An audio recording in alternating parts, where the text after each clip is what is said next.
Le gouverneur Draman a répondu à Macron. Officiellement à Macron. Le gouverneur Draman a répondu officiellement à Macron. Officiellement. Donc, il faut qu'on décortique ça. Et puis, on va aller s'étaler maintenant sur le Tchad. Et puis, l'AES. Au-delà, Romagne. Donc, on va aller écouter ici le gouvernement de Draman. Et puis, il y a un mensonge qui tourne. Il y a un mensonge qui tourne en boucle. Il y a un mensonge qui tourne en boucle. Mais nous, on va décortiquer ça. Il y a un mensonge qui tourne en boucle. Nous, on va décortiquer ça. Ça, c'est un petit problème. Nous, on va décortiquer ça. Il y a un mensonge qui tourne en boucle. Nous, on va décortiquer ça. Ah bon, d'accord. Tapotez, tapotez, tapotez. Tapotez, tapotez. Mettez... C'est quoi ça? Et Allah. Et Allah. Allah. Tapotez la vidéo de chaque camarade d'Afrique. Il y a un mensonge qui tourne là. On dit que, comment on appelle ça? Que le gouvernement de Draman Ouattara, voilà, merci. Que le gouvernement Draman Ouattara est en train de rendre les avions de l'armée française à la France. C'est mensonge, hein? C'est faux, hein, cher camarade d'Afrique, c'est faux, hein? C'est moi qui vous dis ça, c'est faux, c'est pas vrai, hein? Tu entends, hein? Akanalala, hein? Ne croyez pas, hein? C'est faux, hein? Que Draman Ouattara est en train de rendre les avions qu'il louait à l'armée française, c'est faux, hein? C'est faux, hein? C'est pas vrai, hein? Draman, il rend rien, hein? Tous les avions sont là-bas, hein? C'est faux, hein? Ils sont en train de mentir, hein? Je vous dis ça en même temps, hein? Il y a des décortiqués que je vous devez comprendre un peu. Mais déjà, on va ici écouter cette vidéo d'abord. Partagez, partagez, partagez. TikTok, 3 partages. Facebook, 0 partage. YouTube, il n'y a pas de... Vraiment. Ah, quoi, donc, on va écouter ici. Le président de la République française a fait une sortie qui a fait couler beaucoup d'entre certains pays ont réagi, écoutez, notamment lorsqu'il a traité d'ingrats les chefs d'État africains. Que répond le gouvernement ivoirien vis-à-vis de cette sortie de M. Macron? Regarde, observez, hein, observez les gestes que le ministre fait. Le porte-parole, observez les gestes qu'il fait en répondant à la question du journaliste. Regardez les gestes qu'il fait. Hein? Regardez, on est parti. Je vais mettre la vidéo. Ma seconde question porte sur le rappel de l'ambassadeur du Burkina Faso et bien d'autres diplomates de ce pays en Côte d'Ivoire. Est-ce que l'information est confirmée par les autorités ivoiriennes? Sinon, dites-nous un peu sur cette histoire. Merci, M. le ministre. Regardez, hein, regardez la position. Merci. Nous n'avons aucun commentaire à faire sur les propos du président Macron. Pour ce qui concerne la Côte d'Ivoire, le chef de l'État ivoirien, lors de son intervention, a été assez clair sur les conditions dans lesquelles donc, le camp du 43e BIMA nous a été rétrocédé. Il n'y avait aucune ambiguïté là-dessus. Pour ce qui concerne donc les pays qui devraient être reconnaissants à la France, en tout cas, je ne me souviens pas que la France ait mené de combat pour la Côte d'Ivoire, donc nous ne sommes pas particulièrement concernés par ces propos-là non plus. Nous avons eu une collaboration avec la France, avec l'armée française, dans le cadre d'une coopération qui est connue, qui est claire. Nous avons des relations anciennes avec la France, avec qui nous avons toujours eu donc de bonnes relations. Donc après l'intervention du chef de l'État qui a été très très clair sur les conditions dans lesquelles les négociations, les discussions ont été menées pour aboutir donc à cette rétrocession donc du camp du 43e BIMA, nous n'avons pas d'autres commentaires à faire. Je pense qu'il faut revenir au discours du président de la République pour voir que peut-être que ces propos concernaient d'autres pays, mais pas la Côte d'Ivoire. Oui, sur le Burkina.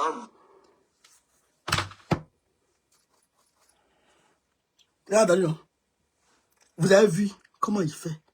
Oui, mais nous n'avons pas de commentaires à faire sur ce dossier. Mais nous, la France n'a jamais mené de combat pour la Côte d'Ivoire. Donc, nous, on ne se reconnaît pas. Peut-être qu'il parle de d'autres pays, mais ce n'est pas nous. Donc, je vous renvoie vous avez vu, des mimiques, des gesticulations, des grimaces. Vous voyez, non? C'est que le gars, on lui a dit, il faut faire attention. C'est que Draman lui a dit, petit, où tu t'en vas là? Draman lui a dit, petit, où tu t'en vas là? Il sait qu'ils vont te poser la question de l'armée française. Mais il faut savoir répondre. Sinon, si tu réponds mal, tu me mets dans le problème, petit, je vais te renvoyer. Donc, c'est-à-dire que lui-même, il est en train de répondre, mais c'est-à-dire qu'il a au moins 10 tonnes de stress sur lui, quoi. Il ne peut pas parler, il ne peut pas. Sinon, on connaît Petit Gros. Il n'y a pas plus arrogant, que Petit Gros. Est-ce que tu as déjà vu quelqu'un qui est insolent que Petit Gros? Est-ce que tu as déjà vu quelqu'un qui est insolent que Petit Gros? Il n'y en a pas. Mais il ne peut pas répondre. Il ne peut pas.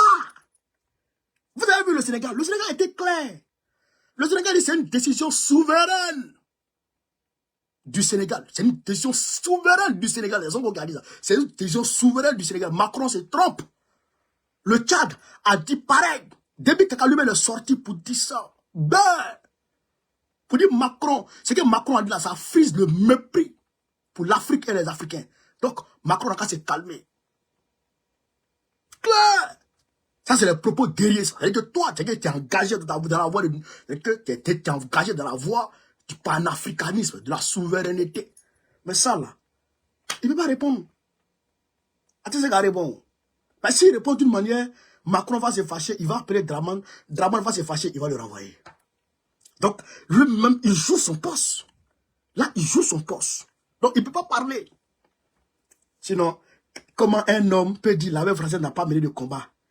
Bon, c'est vrai que l'armée française n'a pas mené de combat pour la Côte d'Ivoire, mais elle a mené un combat pour Draman. Je dirais pour la France elle-même, puisque ils ont mis Draman dans le sac. Et puis, ils sont allés, ils ont bombardé la Côte d'Ivoire. Ils ont tué les Ivoiriens, ils ont enlevé le président Gbagbo, et puis ils ont sorti Draman dans leur sac et ils ont installé Draman, c'est tout. Donc, eux, ils sont là. Ils doivent leur poste, leur niveau de vie, leur aisance dans Abidjan, là. Ils doivent tout ça à la France. Il ne peut pas parler. Eux, là, il ne peut pas parler. Eh bien, dis-moi.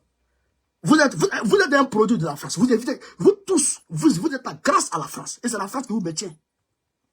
C'est la France qui vous maintient. On sait tout. Nous, on sait tout ça. Donc, vous, là, vous ne pouvez pas parler. Et on lui a demandé à savoir si il est au courant de, comment on appelle ça, de la lettre que, comment on appelle ça, que les Nations Unies, que l'ONU a adressée à Draman. Il dit non, que lui n'est pas au courant de ça. Si l'ONU, si nous on a, comment on appelle ça, copie de ça, qu'on fasse sortir. Mais, attends, chers camarades d'Afrique, un homme comme le président Laurent Gbagbo, s'il parle, c'est le monde entier qui écoute. Un homme comme Gbagbo. Si quand il parle, c'est le monde entier qui écoute. Donc, Gbagbo va dire des contre-vérités contre l'ONU, et puis l'ONU ne va pas riposter. Non, si c'était faux, si ce que le président Gbagbo avait dit était faux, il y a longtemps, l'ONU allait sortir un communiqué pour dire ce que le président Gbagbo a dit là, c'est faux. Mais l'ONU ne parle pas. L'ONU ne parle pas. Ça veut dire que ce que le président Gbagbo a dit, c'est juste. C'est juste. Mais Draman, là, Draman, c'est le plus grand mytho dans le monde. C'est le plus grand mytho au monde. Et Draman même ne va pas prendre cette lettre-là pour venir te montrer, toi, Petit Gros. Draman ne va pas prendre cette lettre pour vous montrer. Toute la pression que Draman subit à travers le monde entier, là, il ne faut pas vous dire ça. Petit Gros même ne connaît rien. Le gars que vous voyez, le porte-parole du gouvernement, là, il ne connaît rien dans l'affaire de Côte d'Ivoire. Mais quelqu'un qui s'est tenu pour dire que ce n'est pas le président Gbagbo qui est le président du PPACI. Il s'est tenu pour dire ça. Que ce n'est pas Gbagbo qui est le président du PPACI. Petit Gros qui a dit ça. C'est Petit Gros qui a dit ça. Que ce n'est pas Gbagbo qui est le président du PPACI. C'est ton grand-père qui est le président du PPACI. C'est ton grand-père. Donc, pour dire quoi? Pour dire que ce gars-là, il ne connaît rien. La lettre a bel et bien été envoyée à Draman. Et d'ailleurs, même, on a vu une délégation de l'ONU chez Gbagbo. Nous, on a vu une délégation de l'ONU chez Gbagbo. C'est parce que le président lui-même, il n'a pas voulu parler de ce que la France a dit. Sinon, l'ambassadeur de France est parti là-bas, chez le président Gbagbo. L'ambassadeur de France est déplacé pour aller chez le président Gbagbo, pour aller parler à lui. Et ce que le président Gbagbo leur a dit là, ils savent. Et ils ont rendu compte à Draman. Une délégation de l'Union européenne encore s'est déplacée pour aller voir le président Gbagbo. L'Union européenne, une délégation s'est déplacée pour aller voir le président Gbagbo.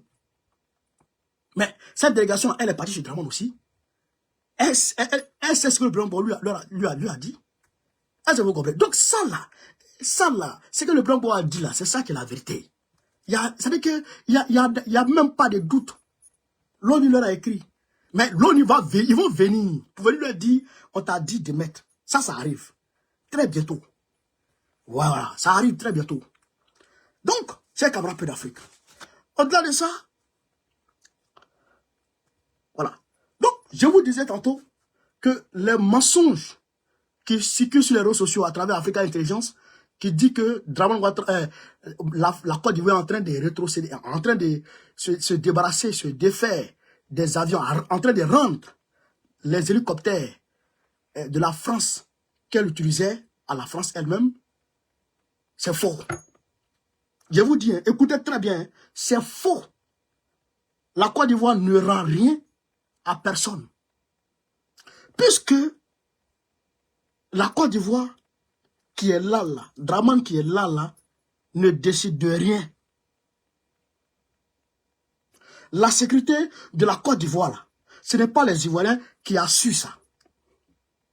La sécurité de la Côte d'Ivoire n'est pas du ressort des Ivoiriens.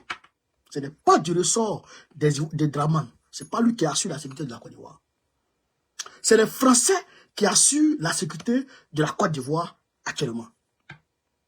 Pour les intérêts de la France. Les avions dont on parle là, ça appartient bel et bien à l'armée française et c'est l'armée française qui l'utilise.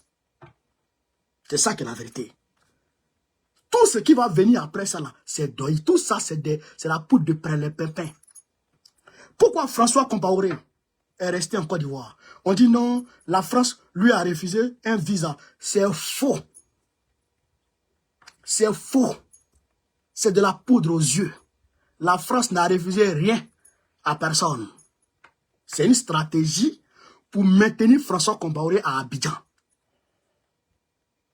Est-ce que vous comprenez ça? C'est une stratégie pour maintenir François Compaoré à Abidjan, pour que François Compaoré, depuis Abidjan, puisse mieux coordonner les stratégies, les stratégies de déstabilisation du Burkina Faso. Les opérations de déstabilisation du Burkina Faso. Puisque ils ont passé plus de combien d'années au pouvoir? 27 ans au pouvoir. Et donc, il s'est fait des racines, il s'est fait des opérateurs économiques, il a ses tentacules dans l'armée, il a ses tentacules dans les administrations. Donc, c'était l'homme à tout faire de Blaise Compaoré. Et comme aujourd'hui, Blaise Compaoré, ce n'est pas bien, Blaise Compaoré est malade. Blaise Compaoré est malade. Donc, c'est François Compaoré qu'on envoie pour qu'il puisse coordonner les opérations de déstabilisation du Burkina Faso à partir de la Côte d'Ivoire. C'est ça là qui est la réalité. C'est ça là qui est la réalité. Que François Compaoré, la France a refusé de donner visa pour venir. C'est faux. Tout ça, c'est de la poudre de prêle-pépin, c'est faux. Et c'est la même chose concernant les avions. C'est pour nous endormir. Mais on ne dort pas. Nous, on est éveillés. Vous avez face à vous des titans. Vous avez face à vous des titans. Donc, chers camarades d'Afrique, c'est faux. Aucun avion ne sera cédé à personne. Aucun militaire n'ira nulle part. Et tous sont en Côte d'Ivoire. Ils sont postés. Ils sont postés sur d'autres positions. C'est comme ça que ça se passe. Les militaires ivoiriens aujourd'hui n'ont pas d'armes. Les chérismes, les agara, tu les vois en train de faire malin. Là. Ils n'ont pas d'armes. Faut être au bureau. Ils n'ont rien. Ils sont là, comment tu vois. Ils sont là, comment tu vois. Est-ce que vous comprenez ça? Non, nous n'avons pas été informés encore par le ministère. Voilà. Donc, camarades d'Afrique, on va continuer. On va continuer. On va aller directement au Tchad maintenant. Oh, le Tchad. Que tout le monde attend le Tchad. Oh, le Tchad. C'est Tchad qui est doux aller là. C'est ça. C'est Tchad qui est doux aller là. Alors, qu'est-ce qui s'est passé, chers camarades d'Afrique? Qu'est-ce qui s'est passé au Tchad aujourd'hui? On est resté là et puis on nous appelle. On téléphone sur lui. Mais qu'est-ce qu'il y a? C'est qui ça? Prends le là et puis décroche. Allô? Congolais. Ça va, oui, ça va. Mais on me dit qu'au Tchad, ça tire à la présence. Je dis, mais comment? À la présence même? On dit, ça tire. Autre. Il y a l'UFrance 24. Il n'y a rien. Aïe. Bon. Je prends mon téléphone. J'appelle J'appelle et on me confirme l'information. Il dit, mais comment? Donc, il veut faire tomber Déby Kaka dans la musulman là. Ah non, you're mine. Donc, on a fait une vidéo et puis balancé. La vidéo a commencé à tourner et tout. Et puis, après, chers camarades d'Afrique,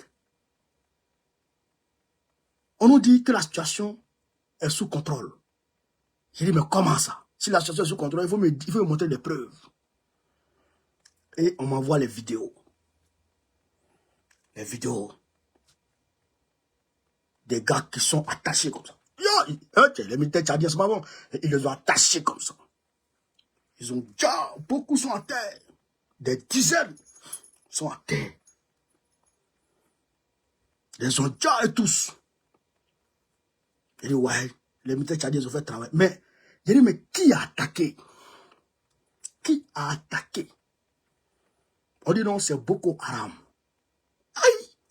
Comment Boko Haram quitte en brousse pour venir en ville, à Djamena, rentrer tranquillement en ville, traverser toute la ville, venir au centre-ville, s'infiltrer jusqu'à dans la présidence pour prendre ensuite des armes pour tirer sur les gens à la présidence. J'ai dit, mais comment? On dit, ah, bon, c'est comme ça que c'est passé, hein? Boko Haram est rentré par le côté civil de la présidence pour allumer les gens. Et donc, la présidence, les gardes présidentiels ont riposté vigoureusement. Les hélicos ont commencé à survoler Djamena automatiquement. Les drones ont été orientés sur Djamena automatiquement. Les radars ont été orientés sur Djamena automatiquement. Toutes les voies menant à la présidence ont été toutes bloquées. Le périmètre a été quadrillé et l'ennemi a été broyé. Et tous ont été neutralisés. Il dit, ah bon. Donc, je regarde les images et en réalité, je vois. Je vais mettre le lien Telegram tout à l'heure, mon frère. Je vais mettre le lien Telegram tout à l'heure. Donc, tout le monde a été neutralisé. Ah! Mais cette affaire, il faut qu'on voit ça de très près. Donc, la vidéo que je peux vous montrer ici,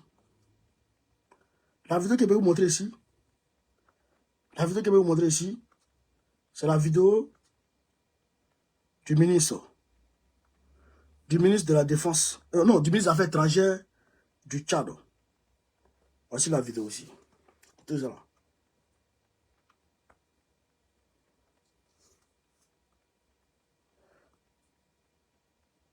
Soyez calme, il n'y a rien, il n'y a absolument rien. Nous sommes tous mobilisés, les forces de défense et de sécurité sont mobilisées et tout a été éradiqué, toute cette tentative de déstabilisation a été éradiquée. Soyez à l'écoute, restez fermes et je reviendrai pour vous donner plus de détails. Vas-y, en arabe. Je suis entouré des militaires dans un calme total. Et nous avons préféré faire un direct pour vous dire que nous sommes mobilisés pour défendre la patrie et pour défendre notre président. Inch'Allah, nous allons anéantir tous ces rigolos qui pensent remettre en cause l'intégrité de notre pays.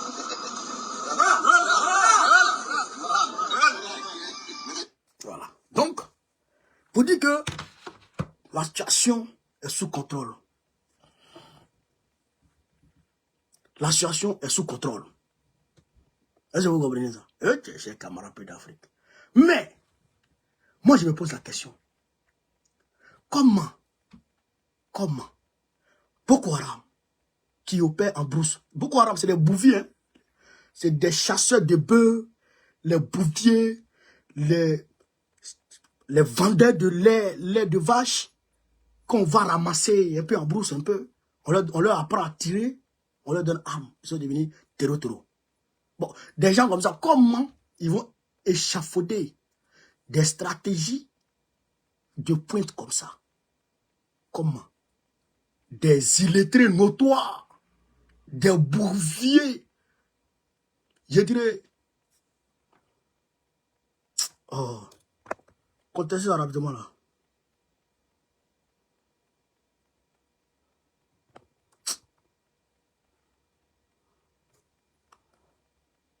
Oh, Pierre.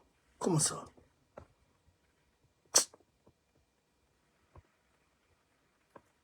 Voilà, les trucs comme ça, ils sont venus restreindre ma page. T'as beauté, les gars.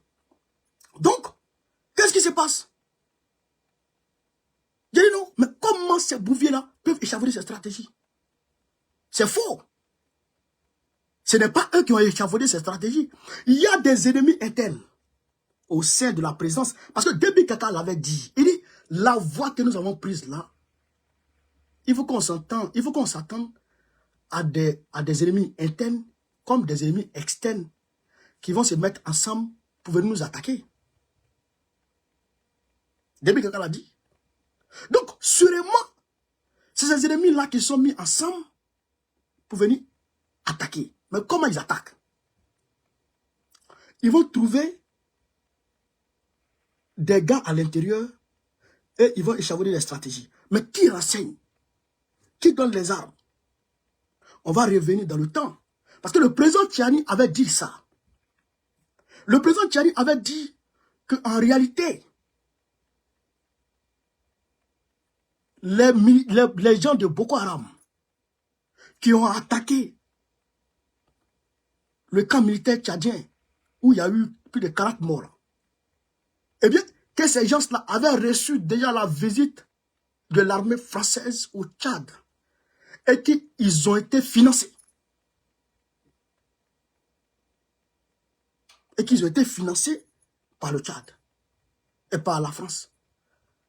Vous comprenez? Au même moment, on sait que le Mali a déposé plainte contre la France aux Nations Unies pour financement du terrorisme, pour renseignement du terrorisme et pour ravitaillement du terrorisme. Vous comprenez là? C'est le Mali qui avait ça.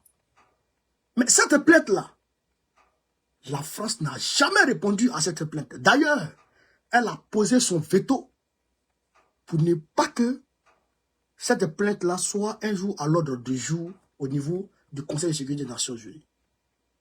Au-delà de ça, il y a l'entreprise Lafarge, entreprise française, qui a été sanctionnée par les États-Unis pour financement du terrorisme.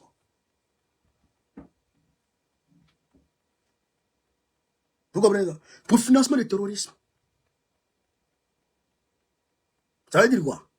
Ça veut dire qu'aujourd'hui, on est en droit, au regard de ce qui se passe entre la France et le Tchad, des brouilles qui se passent aujourd'hui entre la France et le Tchad, notamment l'histoire des costumes, dont on a accusé Déby Kaka d'acheter des costumes de millions d'euros, l'histoire des biens immobiliers qui vont jusqu'à 30 millions d'euros, et au-delà de ça, l'arrivée au Tchad des militaires russes, qui n'a pas été du goût de Paris. Au-delà de ça, le retrait, la rupture des accords militaires entre la France et le Tchad, et tout ça, l'un mis dans l'autre, on peut dire, sans risque de se tromper, que c'est la France qui est derrière ça. On peut dire ça. Que c'est elle qui est derrière cette affaire. À qui profite le crime? Parce que les gens étaient venus pour en découdre avec Déby Kaka. C'est la tête de Déby Kaka que les gens voulaient. C'est pas du Dieu. C'est la tête de Déby Kaka que les gens voulaient. Ils voulaient le diable. Parce qu'ils sont rentrés jusqu'à la présidence. Ils sont rentrés en civil. Ils sont en civil. Après, je vais mettre le lien. Je vais mettre le lien sous la vidéo, là, en commentaire. Premier commentaire, mettre le lien de mon Telegram. Vous allez voir. Vous allez voir comment on appelle ça, les vidéos. Ils sont tous en civil. Et ils sont allés opérer. C'était pour finir avec Déby Kaka, le diable. Après quoi, ils allaient mettre un pantin à la tête du Tchad qui allait maintenant revenir dans le giron. Qui allait reprendre des accords avec eux et pour que la situation se normalise entre eux. André Mathieu, ça c'est mon frère. Est-ce que vous comprenez? C'est ça la réalité. C'est ça la réalité. Vous comprenez? Maintenant, moi, ce que j'ai dit à Déby Kaka, tu n'as plus le choix. Soit tu viens dans l'AES, ou tu restes un loup solitaire, et ils vont finir avec toi.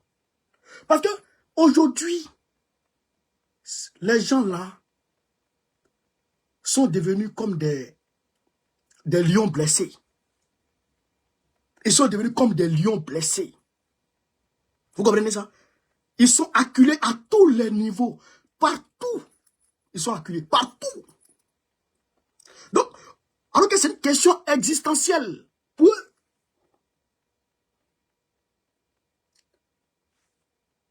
Les relations france-africaines là, la coopération france-africaine là, c'est une question existentielle pour la France. Vous comprenez? C'est pourquoi chaque président qui arrive dit « Je vais rompre avec la France-Afrique ». Mais ce président fait pire que le précédent. Quand ils arrivent là, Mitterrand est arrivé, lui qui n'était pas de droite, qui était, je pense, le premier président de gauche de la France. Quand il est arrivé, les gens pensaient qu'il allait rompre avec la France-Afrique. Mais il a été le président qui a tué le plus de panafricanistes en Afrique. Mitterrand, c'est un délinquant notoire, un criminel, un criminel de renom.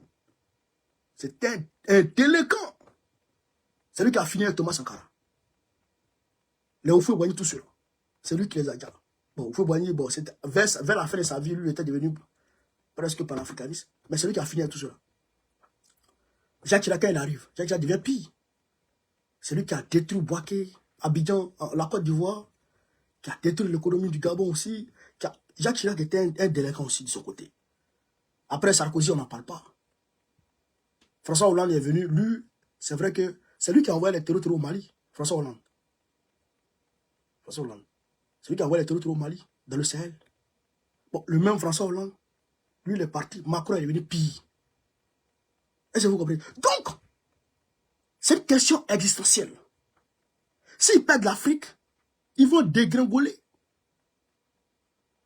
Ils vont dégringoler de leur rang jusqu'à peut-être 38e puissance économique mondiale. Ils ne seront même plus parmi les G7. Ils ne feront même plus partie du G7. Ils vont dégringoler de partout. Non, c'est une question de vie. Bon, eux là, ils poussent leurs pions comme ils le peuvent. Et tu t'amuses, ils vont faire ta peau. Donc aujourd'hui là, si Déby Kaka pense que c'est une question je dirais, de se faire voir ou de se faire aimer, non, c'est pas ça. C'est une question de survie.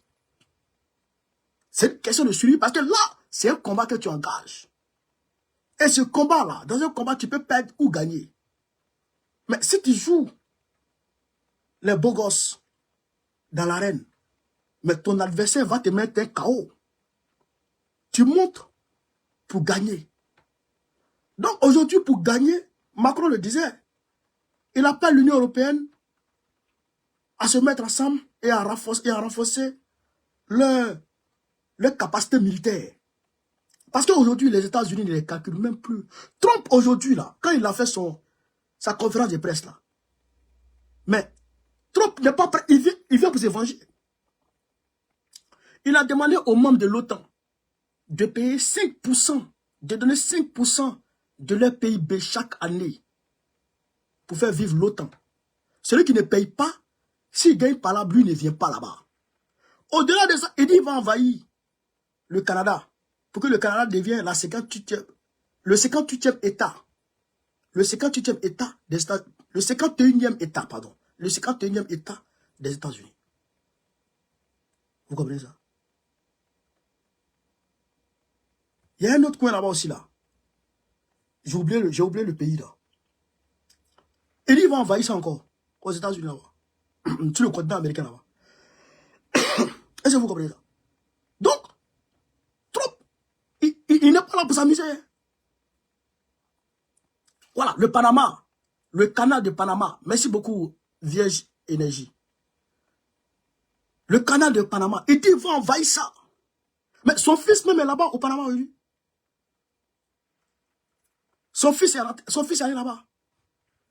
Il dit, il va englober tout ça pour en faire les États-Unis d'Amérique. Vous comprenez ça? Donc, Trump là, il n'a pas le temps de... Et puis d'ailleurs, je vois que Facebook, ça monte ces temps-ci. Là, on a 715 personnes. Pourtant, c'était difficile d'avoir... À un moment donné, c'était difficile. L'Union européenne avait mis une sorte d'embargo sur Mark Zuckerberg. On l'avait obligé à signer des partenariats avec des médias depuis 2017 qui contrôlaient les informations sur Facebook.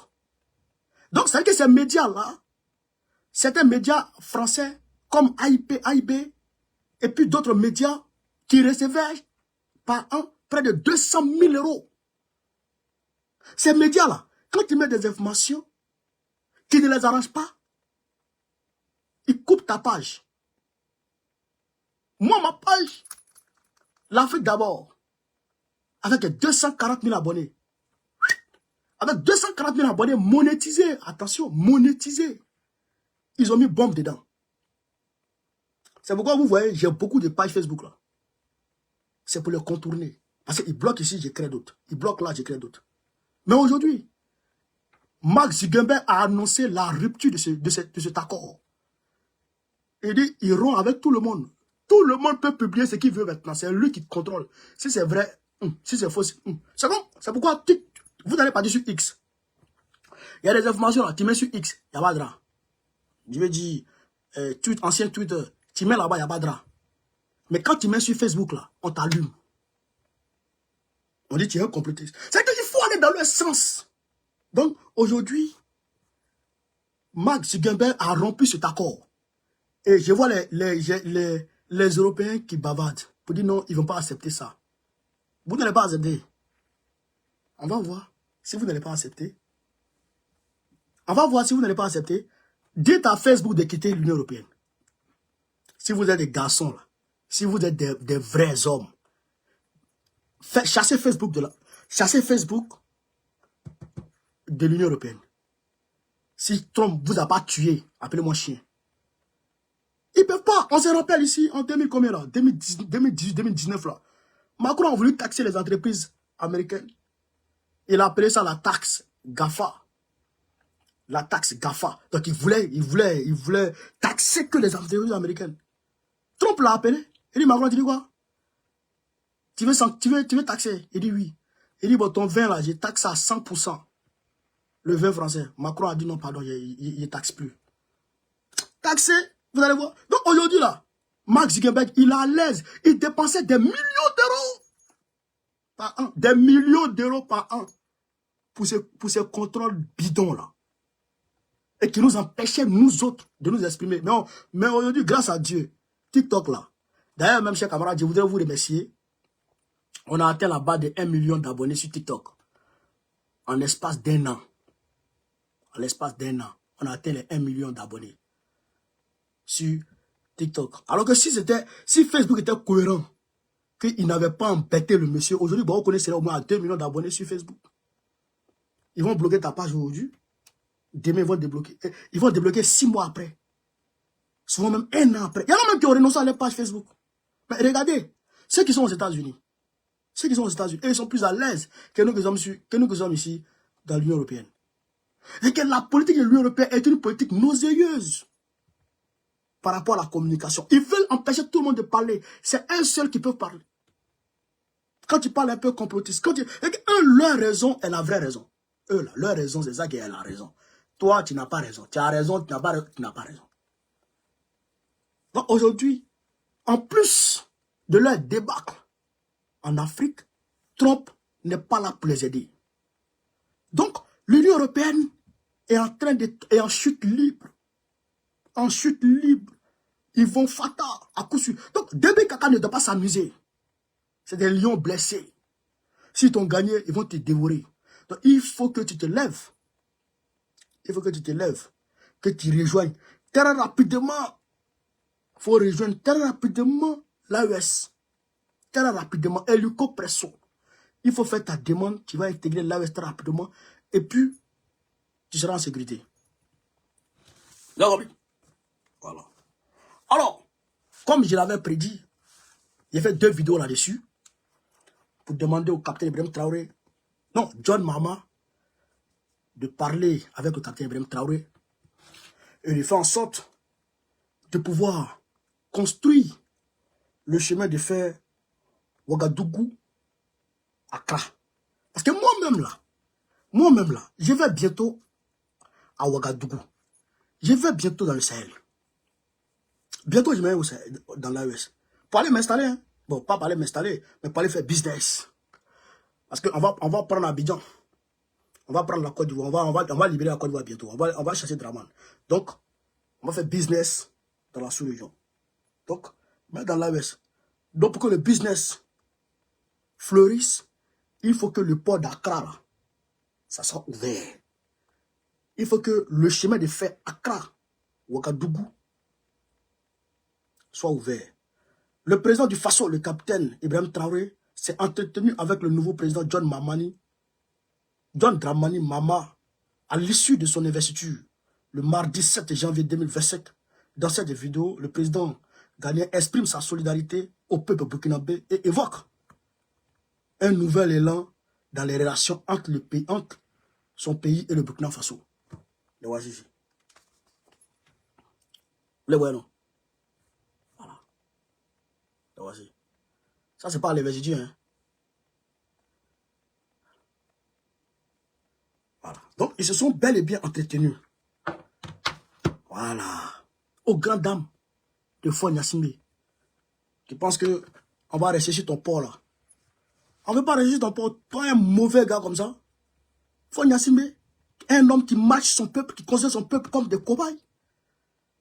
Tu vois qu'on se tait. Parce que tu laisses ton port à l'AES. Mais l'AES, il donne l'argent. Est-ce que toi là, sans le port là, est-ce que le Togo peut vivre? Sans le port. Toi, tu peux vivre. Toi qui il n'y a pas le Togo, hein. Toi qui es là, toi, tu peux vivre. Sans le port. Donc, ils vont construire le chemin de fer Ouagadougou-Accra pour permettre une fluidité dans le transit entre les deux pays. Les opérateurs économiques burkinabés seront plus à l'aise. Voilà. Maintenant, au-delà de ça, je voudrais aussi apporter mon soutien, excusez-moi, à la population guinéenne qui est en ce moment en lutte. Je voudrais apporter mon soutien à cette population. Et je condamne les violences de Mamadi Doumbouya contre les populations au menu. Je condamne avec la dernière énergie. Voilà. Mamadi Doumbouya, à malin demi, tu es venu, c'était propre. Tu as bien démarré. Mais la boulimie du pouvoir t'a frappé. Et aujourd'hui, tu veux devenir ami du diable. Quand tu deviens ami du diable, tu deviens nos ennemis en même temps. Ça, c'est clair. Donc, je soutiens sans ambiguïté le peuple guinéen qui est en lutte actuellement. Je formule le vœu qu'ils arrivent à te renverser. Voilà. Pour qu'un homme digne vienne prendre la Guinée-Conakry. Tu as allé laisser les Français construire base militaire dans ton pays. Depuis Sékou Touré jusqu'à toi, personne n'a accepté. Même Alpha Condé qui était Alpha Condé, il n'a pas accepté ça. C'est toi qui viens accepter ça. Toi, avec les militaires. Tu n'as pas honte. Tu n'as pas honte. Il y a aussi Kémy Séba qui a déclaré sa candidature. Il y avait une vidéo spéciale pour le soutenir. Une vidéo spéciale pour le soutenir. Mais déjà, je voudrais lui apporter mon soutien de façon indéfectible. On va battre campagne ensemble pour qu'il puisse gagner au Bénin. On va se battre ensemble pour que Kémy Séba puisse gagner au Bénin. Voilà. Donc, chers camarades d'Afrique, voilà un peu ce que je voulais vous dire ce soir. Sur ce, vive l'Afrique libre.